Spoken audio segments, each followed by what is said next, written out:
Matt Schlapp. All right, guys, one thing I want to make clear is that there was a video of a plane that was not the video of the transfer of money. Chris, you were right about that. Now, good. He's smiling. He's very happy. I'm very happy, Chris. Thank you, Your Honor. Oh, we need to be fair and honorable here. All right, let's talk about third parties, guys. You know, now we've got all this attention on the third party. You've got Gary Johnson, that weed-smoking guy, and Bill Weld, former governor of Massachusetts. And then you've got this Jill Stein. Now, when the candidates were tighter, and, you know, 10 points, we all know that's going to change. It's August, and you know, if Trump stays on message and Hillary stops lying, things might get better. But I think things are going to get worse for Hillary once this thing starts to penetrate the electorate. But what impact does it have, one way or the other, the third party? Chris. Well, if you're asking me, Chris. No. Yeah, you know, if you're asking me, I think they take away equally from both of them.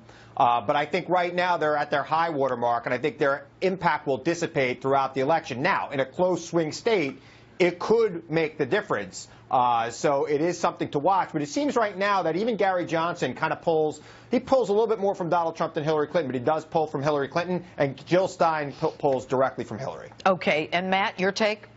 Yeah, well, you just got to look at the actual polls and the actual numbers. Jill Stein actually pulls from Hillary because she has a Bernie Sanders message, and those voters are having trouble still attaching themselves to Hillary. We're not talking about that enough.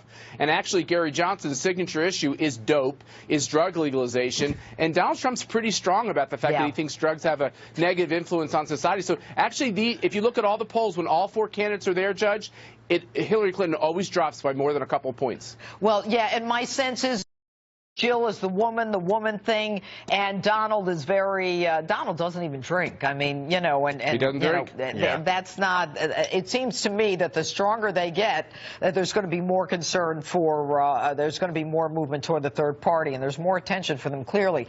You know, let's talk about the ransom. Are you bothered at all by what happened, Chris, with that, you know, the euros and the francs and the unmarked plane going over to Iran?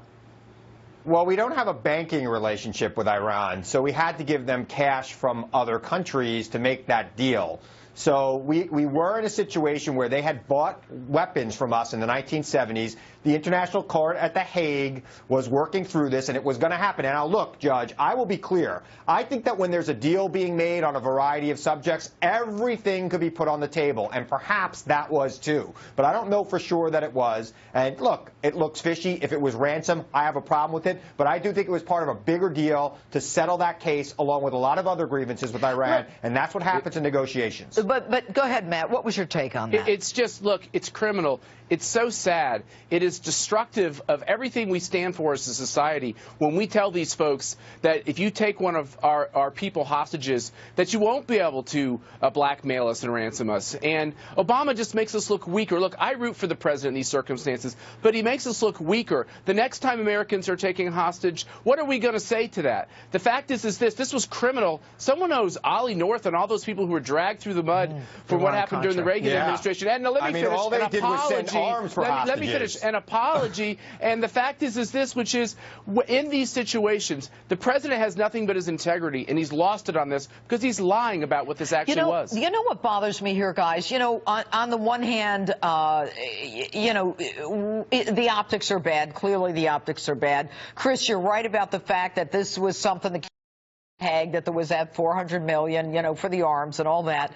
But what bothers me is that, you know, if this really was a ransom, and I truly believe that it was, and you know, you can't convince me otherwise, but the White House, the same White House that bartered for those Taliban guys in Gitmo for that deserter dirtbag Mo Bergdahl, okay, and went around Congress when they shouldn't have.